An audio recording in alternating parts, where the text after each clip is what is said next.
look at it. I seared it a lot more on this side. Really tried to get it everywhere. I think I did a good job. I made so much food for our Christmas feast.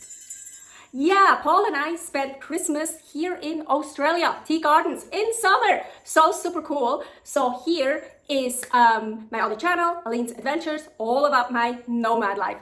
So I made a lot of food just for the two of us, and one of those items was the ham. Ham is basically the most traditional thing that belongs to a Australian Christmas dinner. The ham. And I wanted, yeah, of course, I do everything 100% carnivore, but I wanted to try to get like a Christmas feast like as Australian as possible. So of course I had to make a ham, but I didn't buy a ham. I bought, of course, the raw pork, hip pork ham, however you want to call it, and I sous vide it, but without the sous vide. So here is that recipe. First, I want to brine this thing in here, so I found a pot big enough. But first, rock sea salt.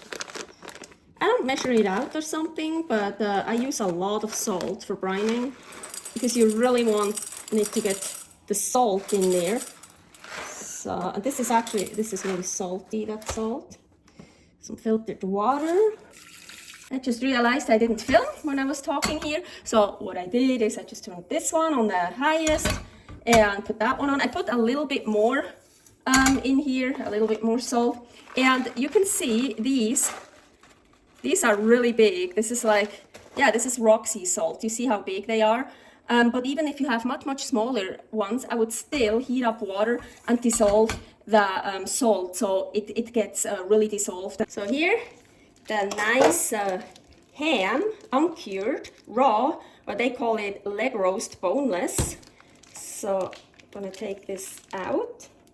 So actually I read you can also sous vide something already in this package. I mean, it's nicely sealed, vacuum sealed, but then you can't brine it beforehand. You can't put salt on it, and this thing is in here. So, well, I sous vide on very low heat. I've done it before, but it's better to take it out and then put it in your own bag. Have to salt it first, like wash it off a little bit. Oh, I didn't know that. Look, they cut these in here, but just here, not here. Well, okay. I was thinking about it if I want to make cuts, and then I decided not to, but well, those are already here. I'm just gonna leave it as it is. I also leave this on. The strings. Okay, so the salt is more or less dissolved. There's still a tiny bit, but I don't feel like waiting anymore. Now, I don't want to pour this really hot water right on the meat because I will start cooking it. So what I do is I'm gonna start off with some of the cold water, and actually in here. So I have to make sure it's submerged. Almost. Yeah, that's good. So you want to submerge it. Now, I don't put that in a fridge. I just leave it out here at room temperature for a day. So once in a while, I turn it over, or just halfway through, I turn it over once. It kind of depends. Now you need a vacuum machine here, a vacuum sealer, and make sure you take enough of the bag. Like, I mean, I have here a really long piece, and then you need some space. So let's say that much. There is a cutter here. Here's the cutter. And I have a bag. Not yet, it's open on both sides. Here, this is where it seals. So I want to seal it at the very end. So, oh, I need power. So here, seal.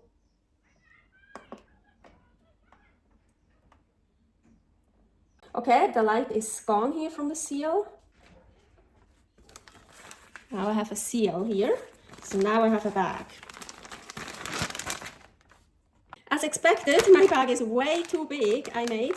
I was so afraid because I used to make the bags too little. So this won't really work because it's too big.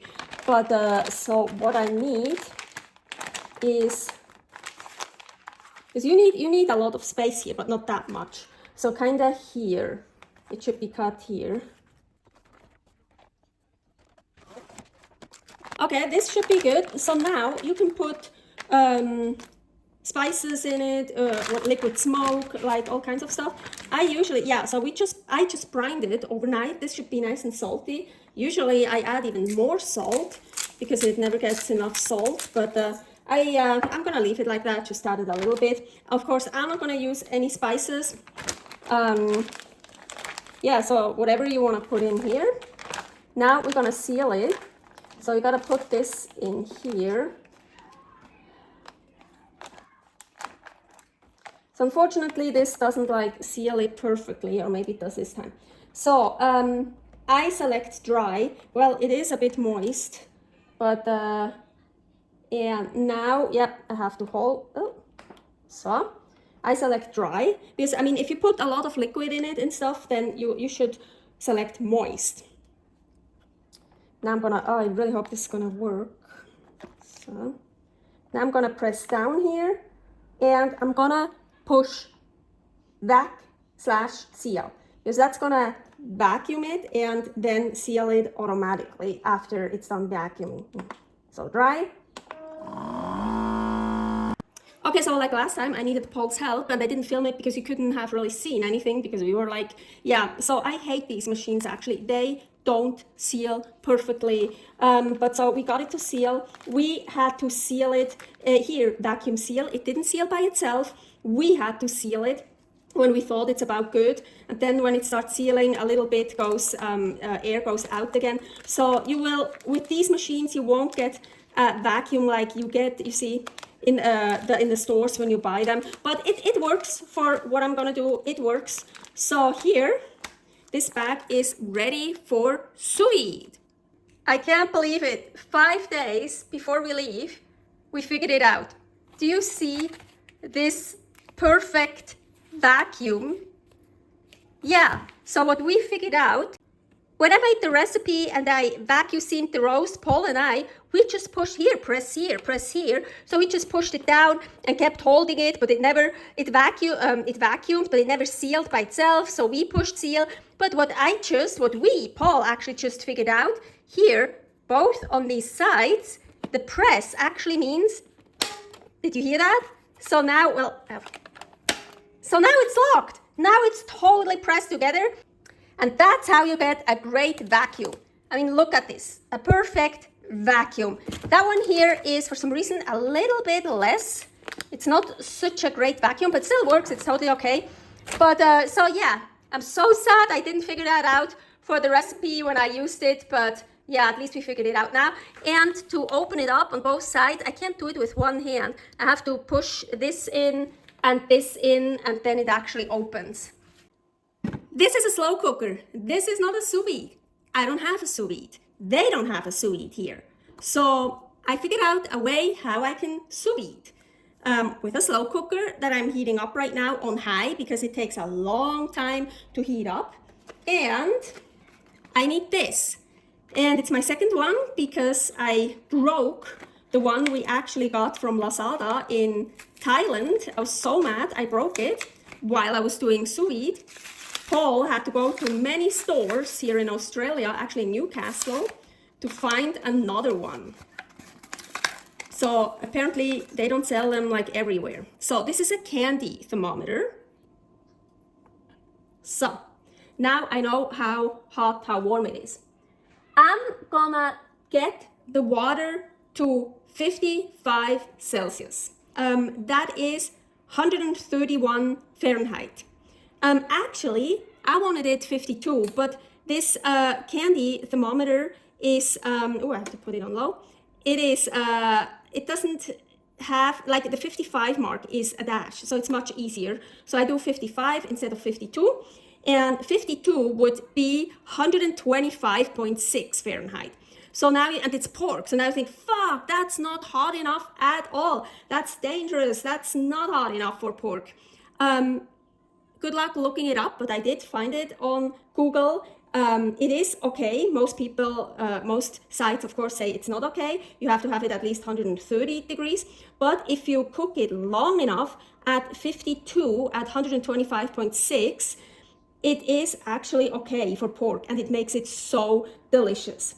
But so, as mentioned, I want 55 because it's just easier for me to work with. While I'm still waiting for the water temperature to heat up, oh yeah, by the way, I put a lid on top while I was brining it, just so no flies or anything gets in. So here, that's the brining water, super salty and pork juice. I don't throw that away. I actually keep using that for soup. It's usually really salty, so I have to add more water. And but I use it for stew, for soup, slow cooking, for other stuff. So of course you can also throw it away, but I don't like even just salt and water. I don't like to throw it away. I keep it and use it for something else. Back to here, I forgot to show you usually what I do to warm it up, because as I said at the beginning, it's a slow cooker, so it heats up very slowly, even on high heat. I still have it on high heat, so I actually even close it up a bit, so maybe it goes a bit faster. And I just wait until it hits the mark I want to work with. So it is almost at 55. It is between 50 and 55. The temperature I actually want, but I just choose 55 because it's easier. So that's why I'm already starting now. Yeah, that's fine. So I'll take this out so it won't get thrown off and break. Now this here goes in.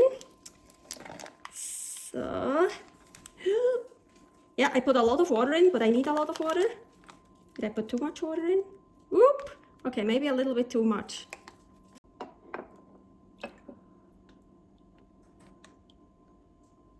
The great thing is at 55 temperature, the water is not too hot. So now this is actually perfect. Yeah, of course, it needs to be totally submerged, and it doesn't because that vacuum sealer does a shitty job. So I have all air bubbles, so it floats. I put something on top. This is glass. This is heavy. Ooh, you see?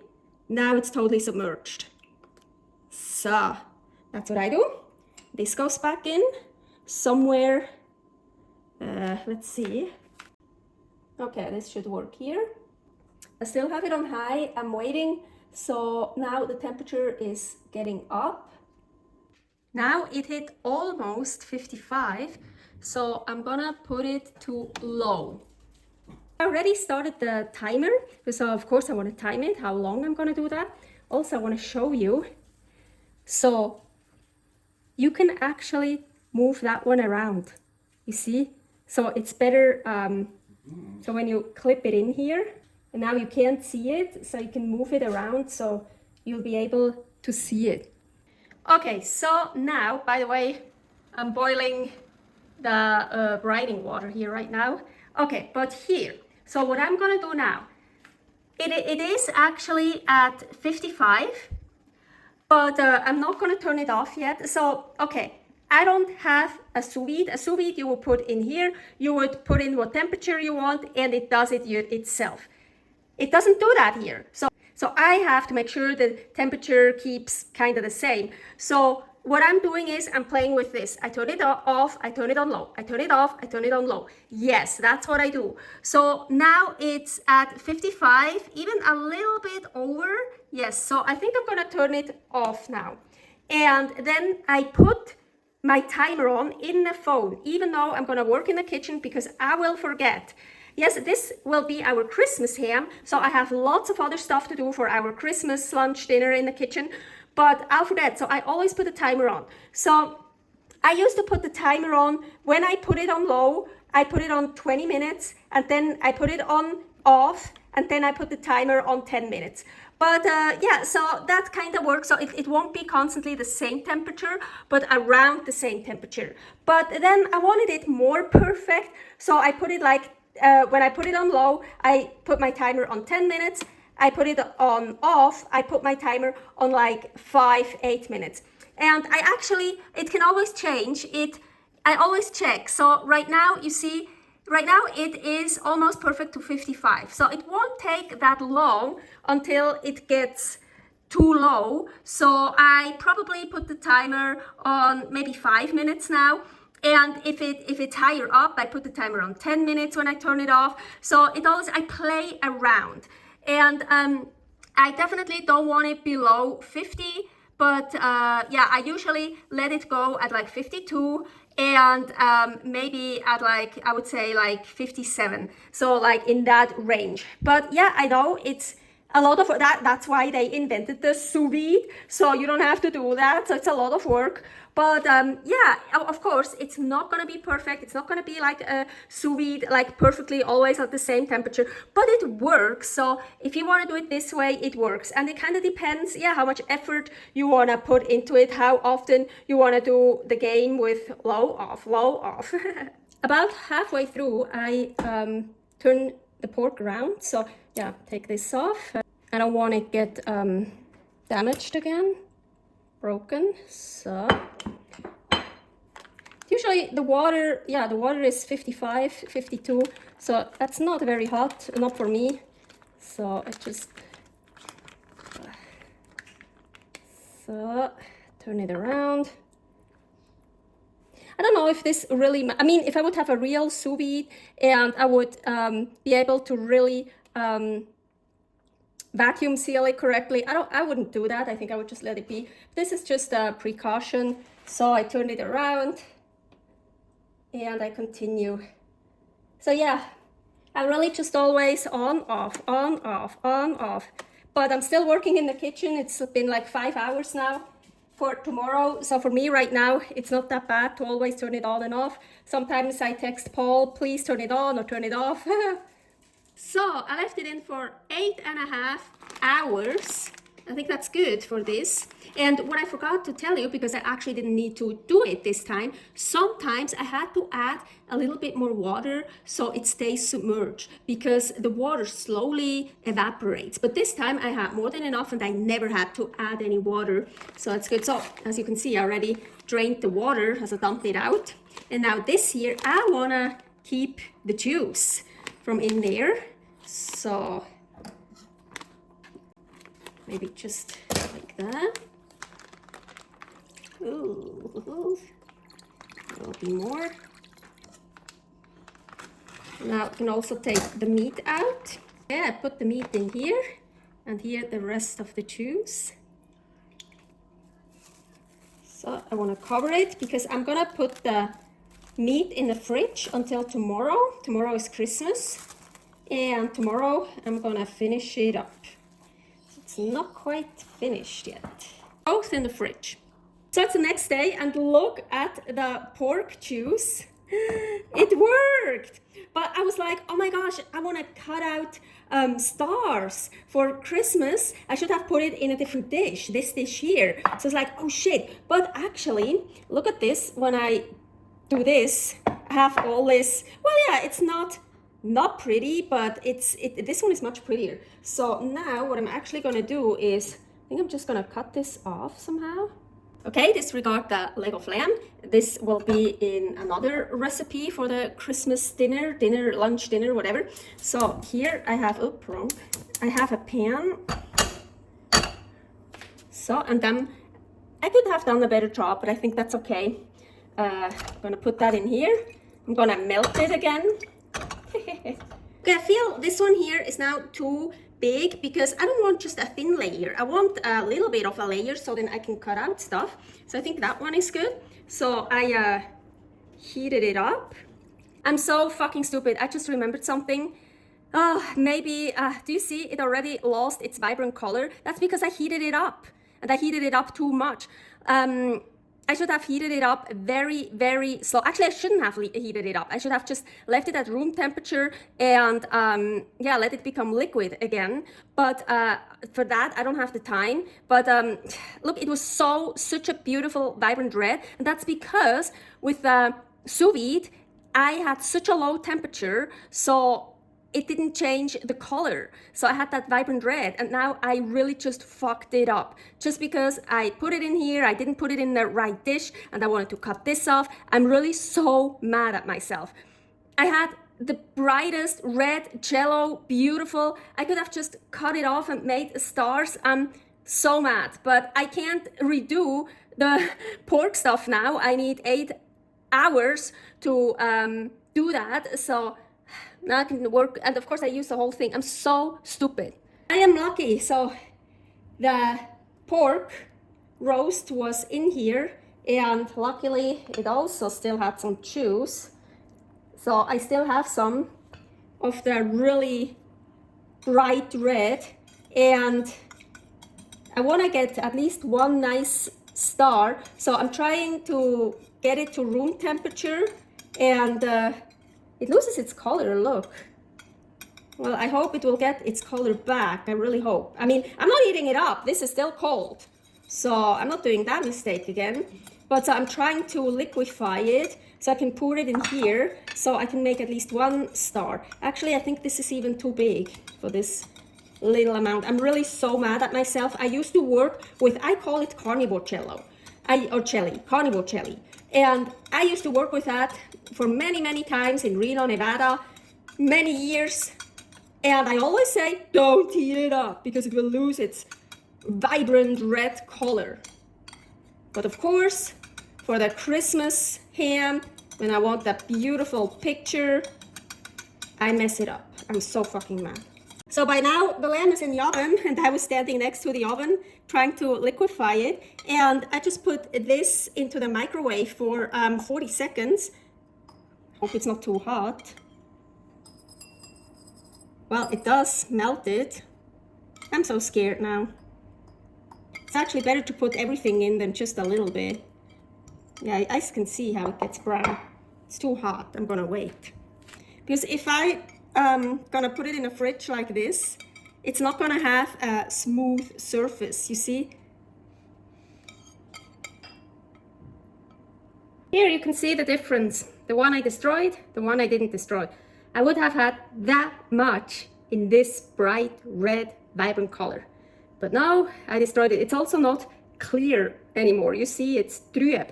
We would say in German, trüb. Yeah, don't heat it up. Or just very gently so you can liquefy it again. Or just pour it from the beginning in the right container. So, searing the ham. So I want to take these off now because they will get destroyed by searing it anyways. So let's take... So now, before you want to sear something, you really want to dry it because then the sear will get so much better. So really dry it as much as you can with some paper towels. I'm actually not really worried much about here, but yeah, I should also get another plate. So especially here, I'm gonna really dry it. So I know this pan is a little bit too little, but that's the only frying pan they have for here. They also have a wok, and they also have pans that are electric. But I tried a bit bigger, and I tried that last time, but it doesn't work that well. So for a really nice sear, I want a pan, a flat pan on the stove here, on the gas stove. So I'm gonna work with this however well I can. I'm gonna turn it on to the highest right now, heat it up. So the pan should be heated up.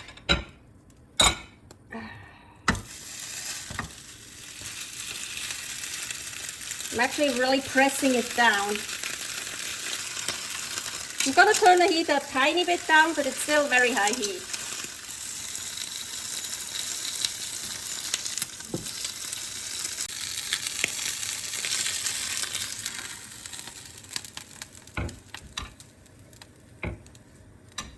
Ooh! Okay, I'm trying to get a bit more here and here. Okay. Ow.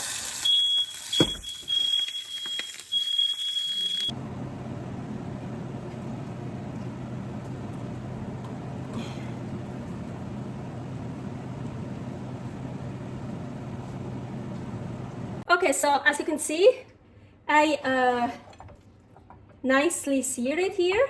I could still a bit, what I miss here, what I could really use is my torch. Like now I would just torch the patches here. Oh, I really want the torch, but I don't have a torch here, unfortunately. Anyway, so I used quite some time to sear this, and that's okay because this is really thick. so the heat doesn't go all the way in and will cook it too much. This is still cold, that's why I could hold it and press it. So, but now I still want to sear the surroundings. Actually, I have a lot of oil, I have a lot of fat in the pan now.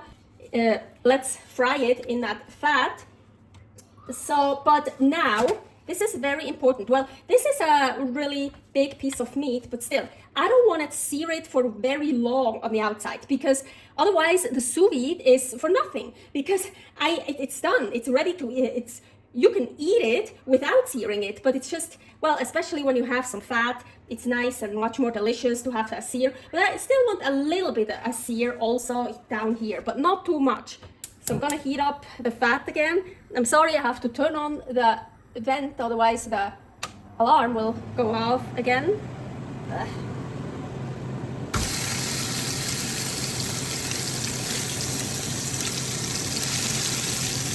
When you press it, it goes faster, so I don't have to sear it as long.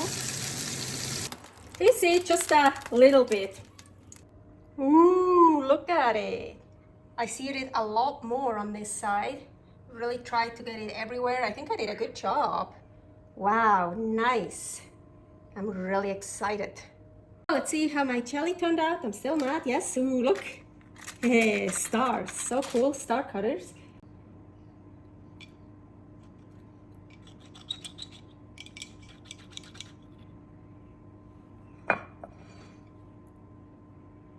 I want to turn them around. Still pretty, still sad. Until I'm ready to serve those, they go back in the fridge. Otherwise, you know what happens.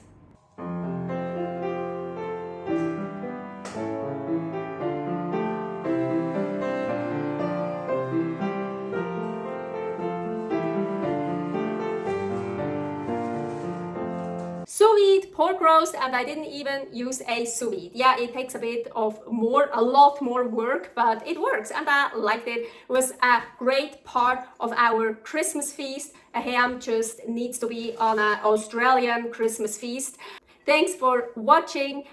Here, many more recipes, Creative Carnivore Kitchen. I think the next video will be the Australian Christmas dinner, and here all about my nomad life, Aline's adventures. Stay happy, stay healthy. Bye.